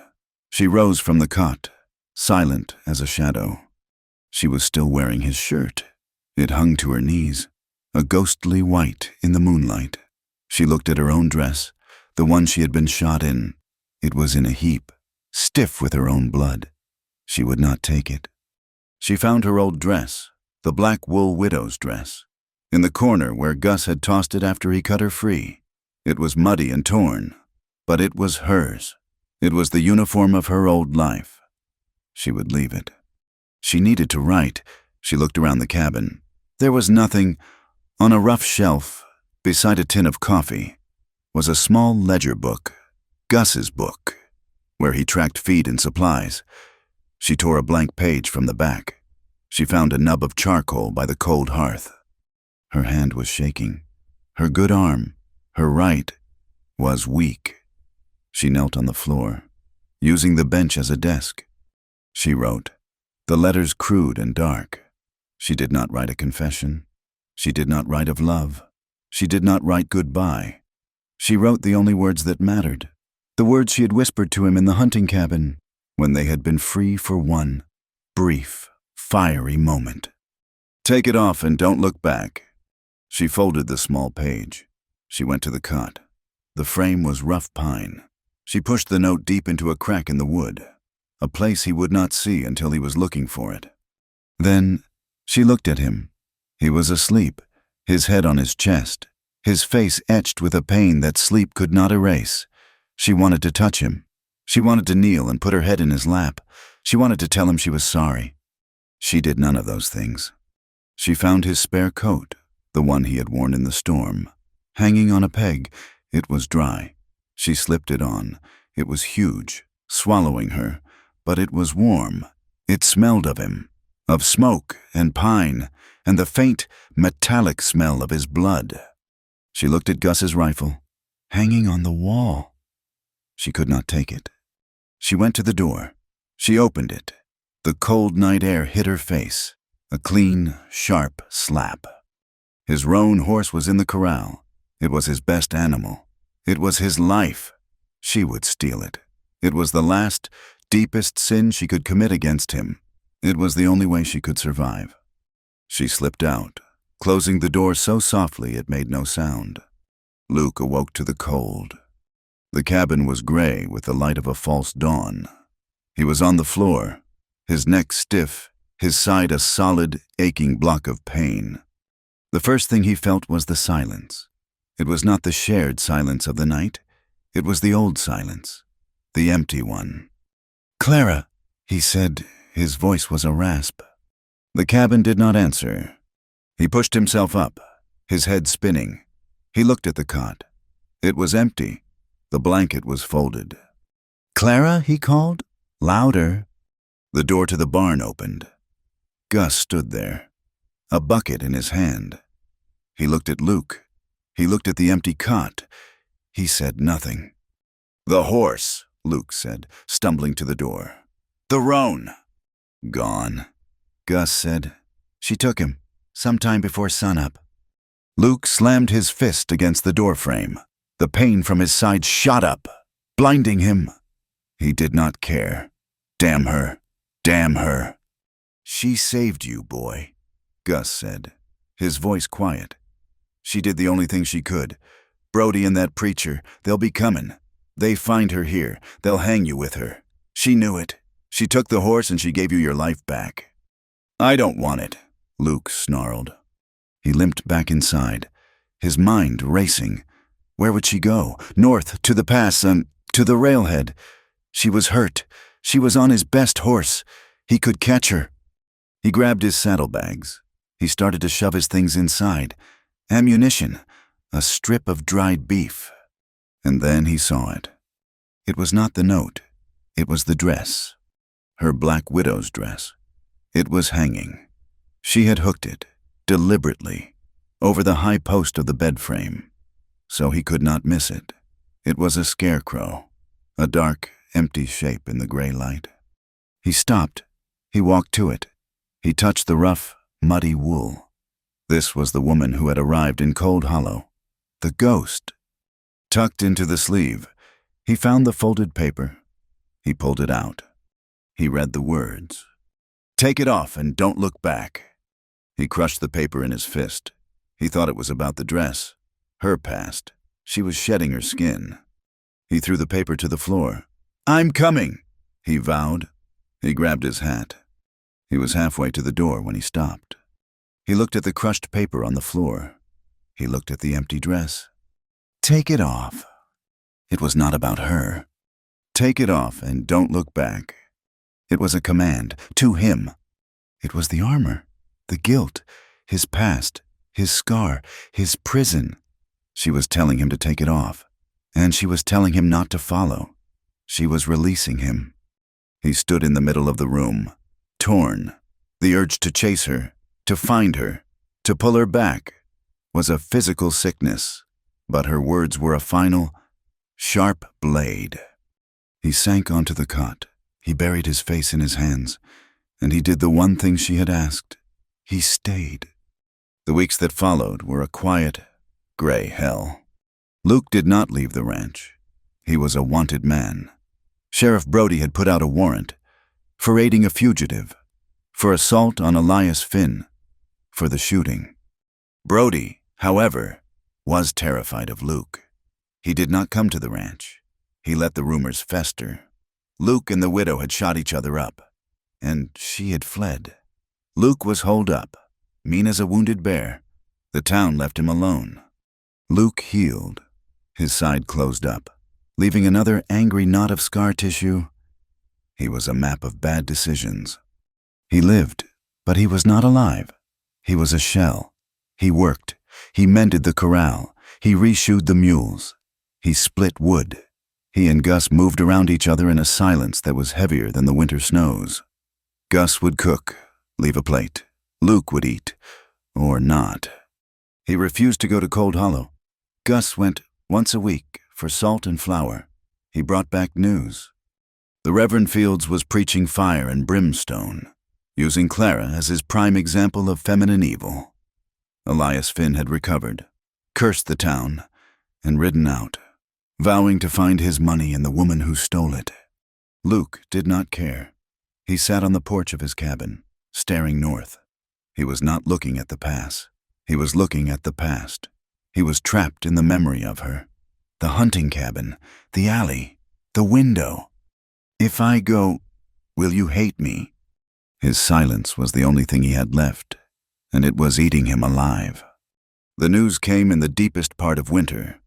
2 months later, it was brought by a freighter, a man Luke knew named Silas, who was brave enough or drunk enough to stop at the ranch. "Luke," he called from 50 yards out. "Gus, I got news. Big news." Luke stepped onto the porch, his face hard. "It's the woman," Silas said, spitting tobacco. "Your woman, the preacher's wife. They got her." Luke's body went rigid. "Where?" "Up at the Three Forks Junction, near the trading post. A U.S. Marshal. They'd been looking for her. Seems she's wanted for more than just running from Cold Hollow. Something about that husband of hers. Something about $20,000. Luke's blood ran cold. The federal government.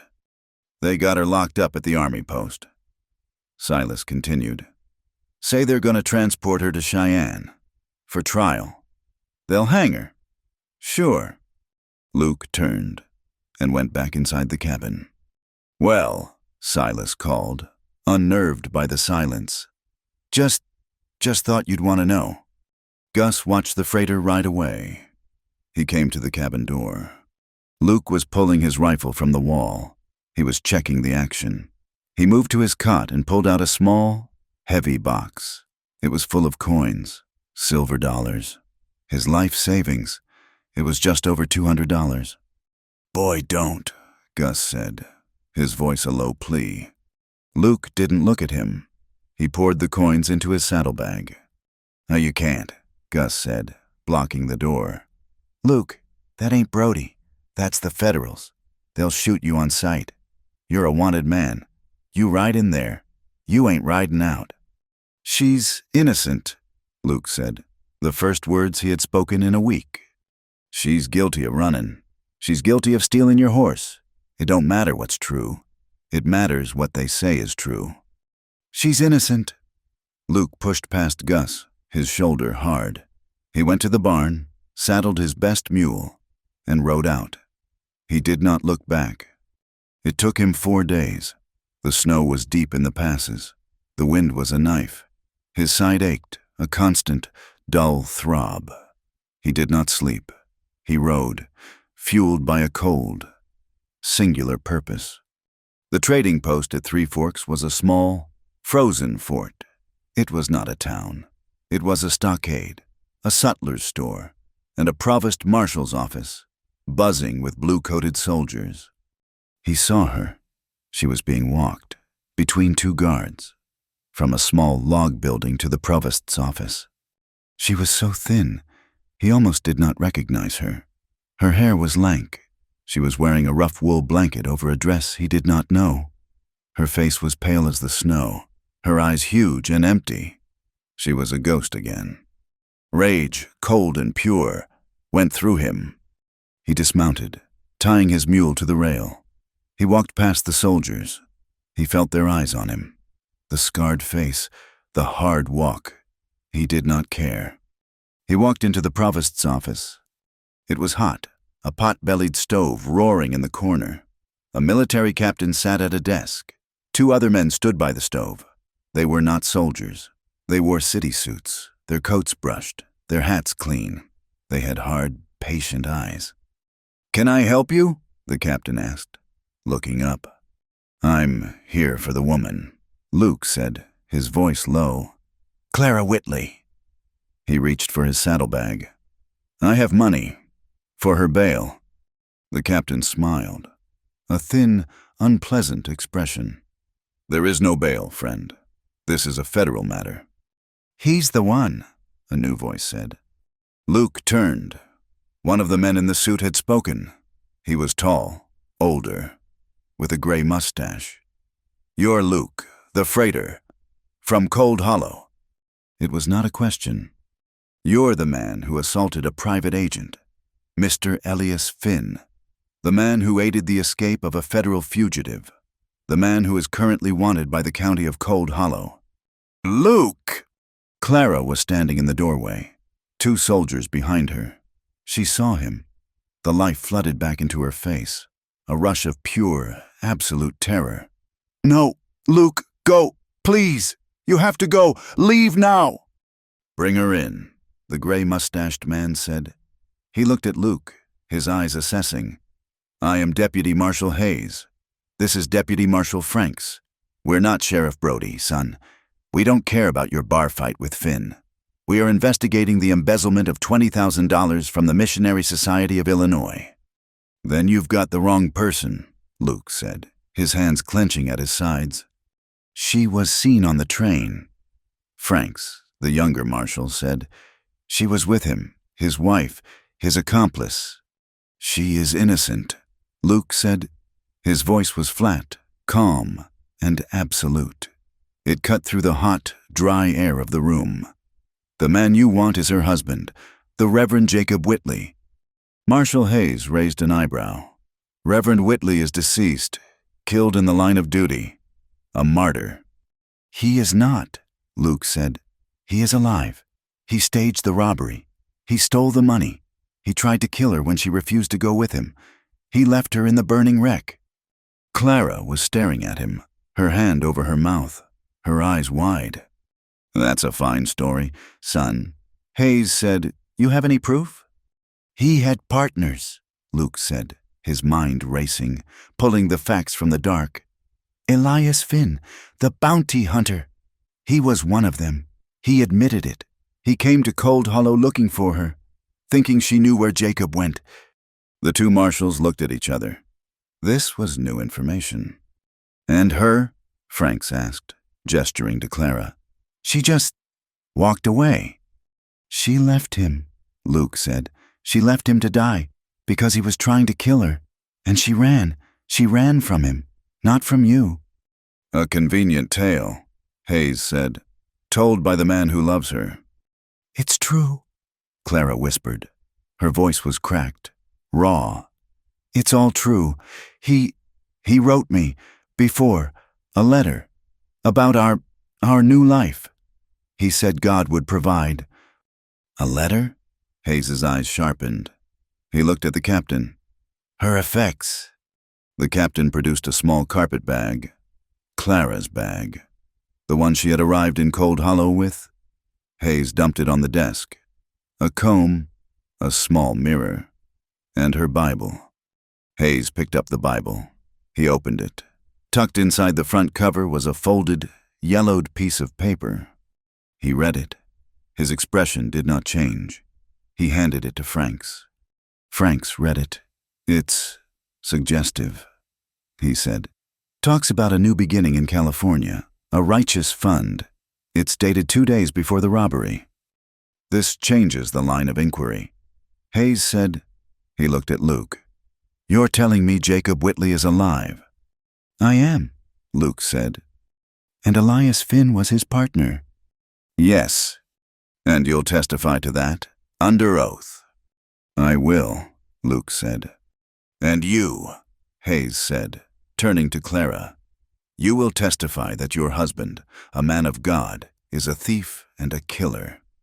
Clara looked at Luke. He had just handed them the rope to hang him. He was a wanted man, freely admitting his guilt, all to save her. Yes, she said, her voice clear.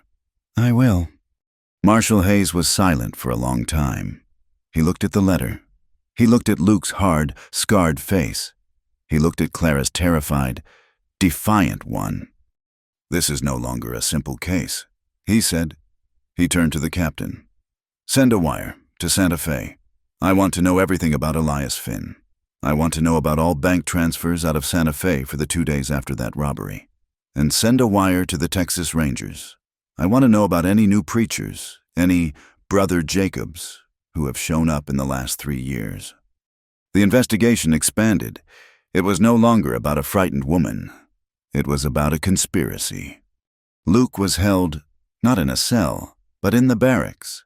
Clara was kept in the provost's office.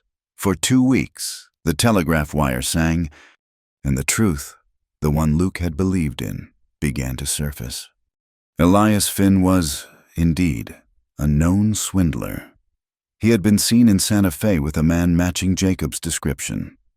A bank transfer for $10,000, made 1 day after the robbery, sent to a bank in Austin, Texas.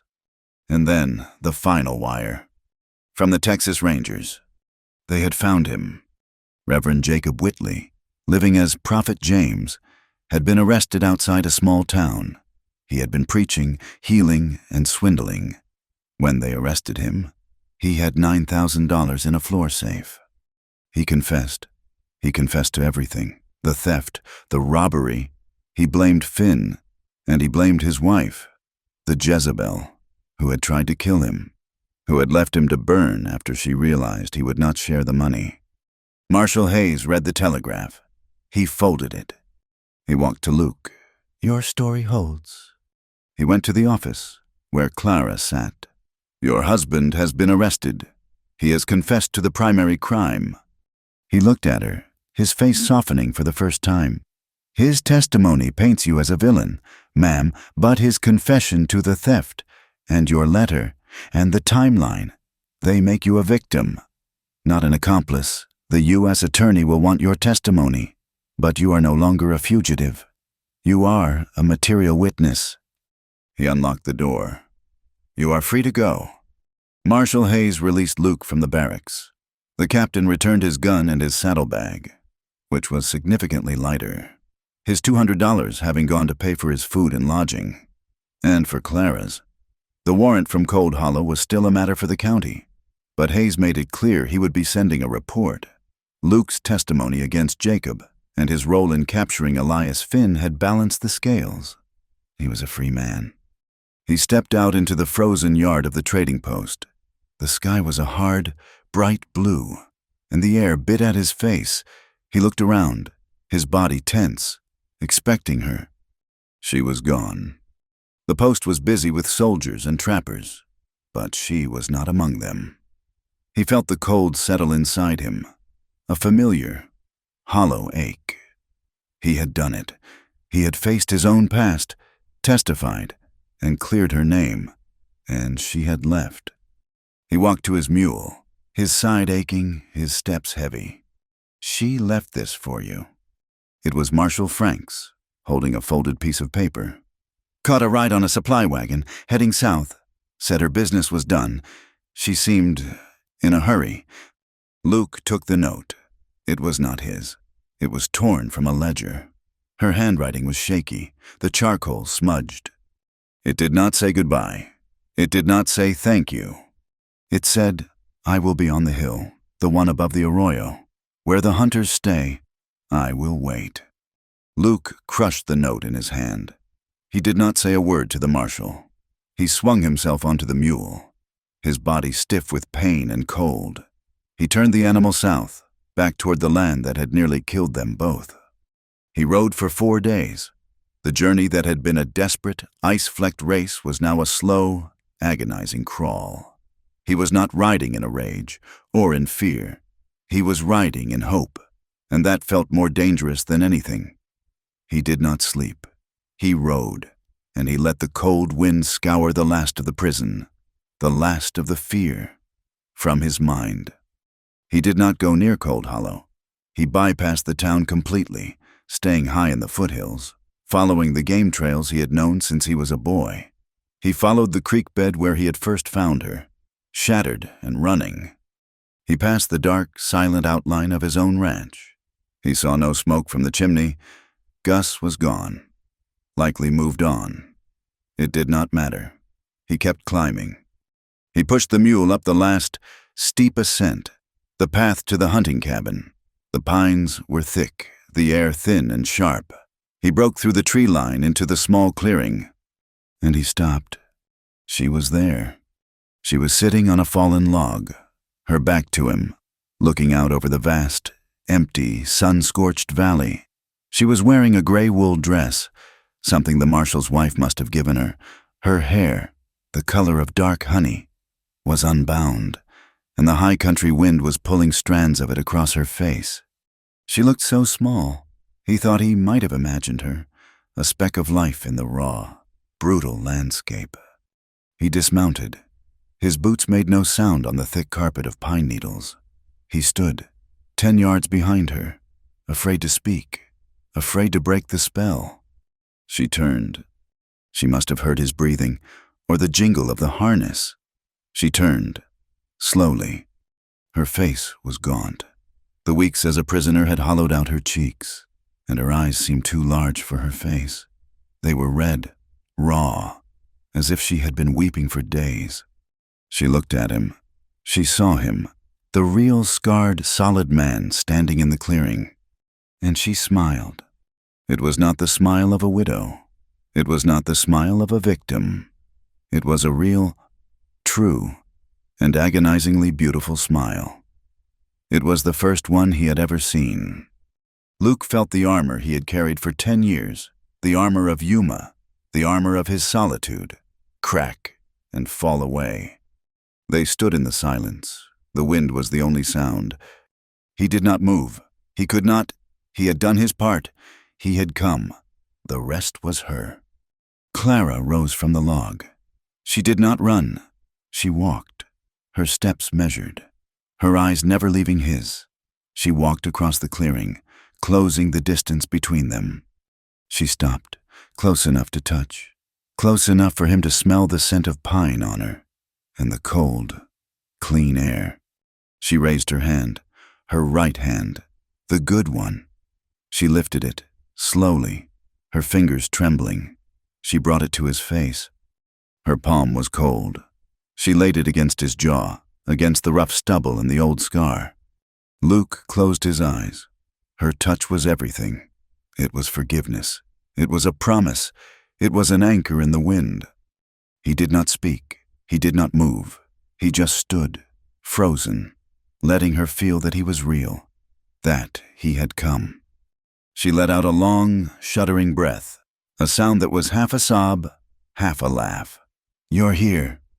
"I never left," he whispered, his voice thick. He opened his eyes. She was still looking at him, the tears she had held back now rolling freely, cutting clean tracks through the dust on her face. He pulled her in. He did not do it gently. He grabbed her, his arms locking around her back, and he buried his face in her hair. She felt so light, so fragile. He was afraid she might break. She clung to him, her good arm wrapping around his neck, her other hand gripping his coat. They stood in the clearing, two survivors, fused together. "It's cold," he murmured, his voice rough. "Let's go inside." They went into the small, dark cabin. It was just as they had left it. Cold, empty, smelling of dust. Luke knelt at the hearth. He had his flint and steel. He had the kindling he had left behind.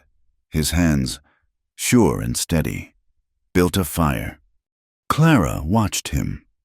She had watched him do this before, but that night they had been fugitives, their bodies electric with fear and guilt and a desperate, raw hunger. Now, they were just two people. The past was known. The secrets were out. There was nothing left to hide. The fire caught, the dry wood snapping, and the small room filled with heat and light. Luke stood, dusting his hands on his trousers. He turned to her. She was standing in the middle of the room, her arms wrapped around herself. The firelight danced on her face. The silence in the cabin was thick. It was not the silence of fear.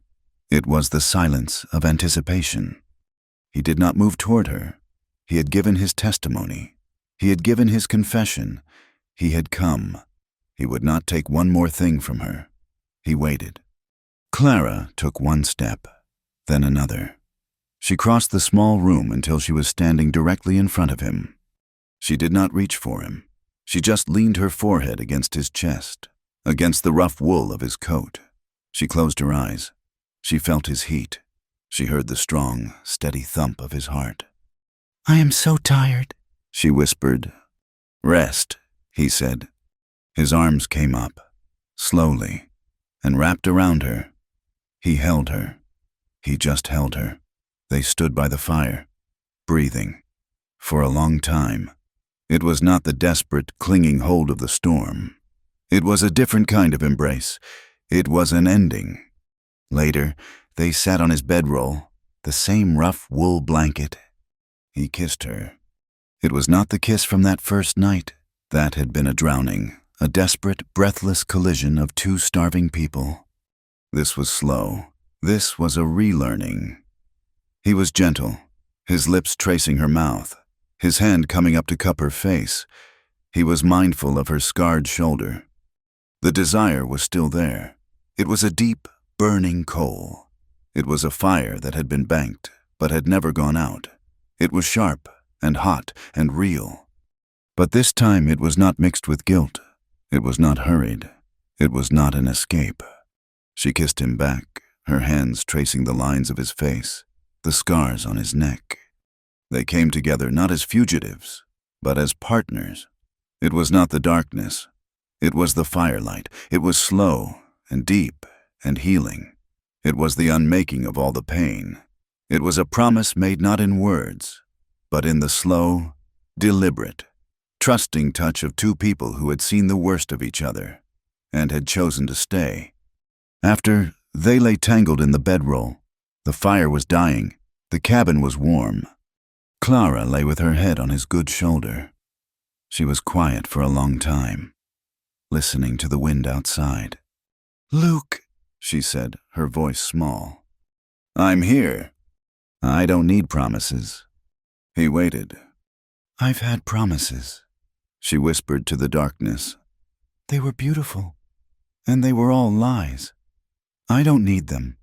She turned, propping herself up on her good arm, looking down at him in the dim, red glow of the embers. Her eyes were serious. I just need to know that tomorrow, when the sun comes up, you will still be here." He looked at her, at this woman who had fought and killed and run and confessed and had jumped in front of a shotgun for him. He saw all the strength and all the terror in her eyes. He reached up, his hand calloused, and brushed the hair from her face. "Clara," he said, his voice thick, the word aching in his chest. "I never left." She searched his eyes. She saw the truth. He had been with her, every step. He had been there on the horse she stole. He had been there in the provost's office. He was here now. She lay back down, settling her head in the hollow of his shoulder. She closed her eyes. And she slept. The story does not end there. It begins. They did not go back. They did not return to Cold Hollow. Luke sold his ranch to Gus for $1, a handshake, and all the tools he could carry. He came back to her, to the hill, and they began to build. They used the rough walls of the hunter's cabin as their start. He cut the pine, his side aching, but his arms steady. She worked beside him, her left arm stiff, but her right arm strong. She mixed the mud and straw for the chinking. She learned to use the draw knife, to peel the bark from the logs. They worked from sunup to sundown. They did not speak of Jacob, or the trial, or the money. They spoke of the foundation. They spoke of the roof. They spoke of the cold, and the coming winter. The land was still hard. The wind was still raw. The world was not a gentle place. But in the high clearing, a small, solid cabin of rough-hewn logs began to rise. It was a house. It was a home. They had started again, and this time, they were not looking back. Thank you for listening to this story from our channel. We would love to know where you are tuning in from. Drop a comment below to let us know your city or country, and share your thoughts on Clara and Luke's journey. Please subscribe to From Wild West for more stories like this.